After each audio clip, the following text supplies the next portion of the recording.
তো জহির ভাই আপনার লগে কোনো জিন ভূত পেতনি আসেনি? হেই, আমি সাধারণ একজন মানুষ, জিন বুদ্ধির করতে আইবে এটি? নিশ্চয়ই কোনো না কোনো তেঁতুল গাছের পেতনি টেতনি আছে, নাহলে এরকম পেতনি নাই। অস্বাভাবিক গিলতে কখনো পারে না। আচ্ছা তাহলে আপনার গার্লফ্রেন্ড বা প্রেমিকা আপনার অস্বাভাবিক মানে গিলা দেখা যে নোয়া খাইলে তাকে যে হানদান মানে খাবার এমন হানদান হান্দাইতে হারে না নে তো আন্না এক গরুটা মারিলাম হান্দাই এলাম, তাহলে আপনার গার্লফ্রেন্ড আছে না গেছে গা?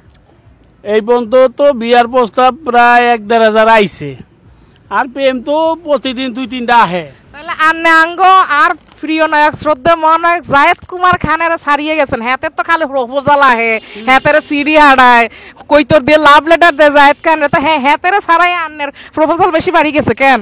অনেক অনেক বলার বাইরে, প্রতিদিন 2-4টা ফোন আইতি দেয় খালি বিয়ার প্রস্তাব। সেরিরা কি কইছে আন্নারে, মানে কি আন্নে যৌতুক হিসাবে কি তা চান? আমি যৌতুক হিসাবে চাইছি যে আমার খালি বেশি বেশি খাওয়াবি, আমার খাইলেই খালি খিদা লাগে। তো যৌতুক হিসেবে হ্যাঁতে চায় হ্যাটগা বড় হইব, হ্যাটগা বেচবো বিভিন্ন জায়গায়, তা এনে আন্নারে আত্মীয় স্বজন আন্না হ্যাট বেচতে চান না। হ্যাট বেচা মানে হচ্ছে কারো বাসায় দাওয়াত খাওয়া, তো আমরা নয়া খাইলারে বলি হ্যাট বেচা আর কি। তো যাই হোক, তো এর মধ্যে আত্মীয় স্বজনকে বাসায় কত হ্যাট বেচছেন আর কত খাইছেন? বহুত খাইছি। কয় ডেক? তাও তো সকালে 1-1.5 কেজি ভাত খেয়ে লাইছি। তো দর্শক মন্ডলী, আমিও চিন্তা করতেছি যে আমার আর যখন বিয়ে হইতো হাঙ্গা হইতো নোয়াখাইলার বলে আর কি। যাই হোক, আমার যদি বিয়ে হয়ও আমি এর দাওয়াত দিব না, সরি, পুরো খাবার দাবার সব নামাই ফেলে। এটা কি কইলেন, আমার দাওয়াত দিবেন না? আচ্ছা এতগুলো পাপড় আপনি কিভাবে খাবেন একটু কি বলবেন টপ সিক্রেটটা? এই যে ভাঙ্গা ভাঙ্গা খাইতাছি। অলরেডি দেখেন দর্শক, সে কিন্তু থেমে নাই, সে কিন্তু তার গতিতে আপন গতিতে চলতেছে এবং দেখছেন সে খুব এনজয় করে করে খাচ্ছে। কেমন লাগতেছে? মজা লাগে, মজা, পাপড় মজা।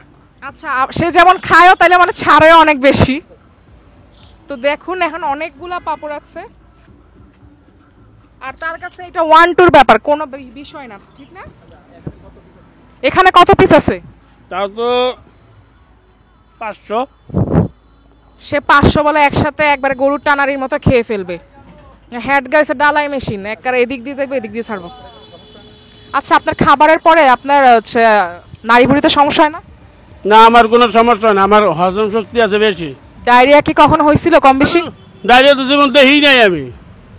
যাই হোক, এই লোকটাকে আল্লাহ বাঁচিয়ে রাখুক, এই পেটের মধ্যে মানে বড় বড় রাসেল ভাইপার পালে, না হলে কেমনে সম্ভব এতগুলো খাবার সাবার করা? দেখেন আপা, উল্টা পাল্টা কথা কই না, আমি নাইলে তোমাকে কিন্তু রাগ করিয়া। ওরে বাবা, আবার মুডও দেখায়। আসলে এতগুলো খাবার খায় তো একটু তো অহমিকা কাজ করে, যার যেটা অ্যাসেট তার সম্পত্তি হচ্ছে সে খুব গিলতে পারে। তো যাই হোক, সেটা নিয়ে সে একটু অহংকার বোধ করতেছে আর কি। নেক্সটে খাদ্যে কি চান? চাই জানি আমার বেশি বেশি খাওন দেয়। আচ্ছা, আর সৌদি শেখের থেকে কি চান? খাওনি চাই। সেটা কি? যেটাই হোক, দুম আছে, মহিষ আছে, তারপরে ওই যে মাছ আছে। আমি চাচ্ছি যে আপনি কোনো দুবাই শেখ বা সৌদি শেখ থেকে একটা উটের রোস্ট দাবি করেন, সেটা আরো সুন্দর করে ক্লিয়ারলি বলে দেন। উটের একটা ঠ্যাং চাই আমি। দর্শক, এটা হচ্ছে জহির খাদকের সকালের নাস্তা, মানে এখানে পাপড় আছে কতগুলো? 500 পাপড়। সে সকালের নাস্তা মর্নিং ব্রেকফাস্ট করবে। তো আপনারা দেখার জন্য চুপ অভদ্র চ্যানেলের পাশে থাকুন। সবাই ভালো থাকবেন, সুস্থ থাকবেন।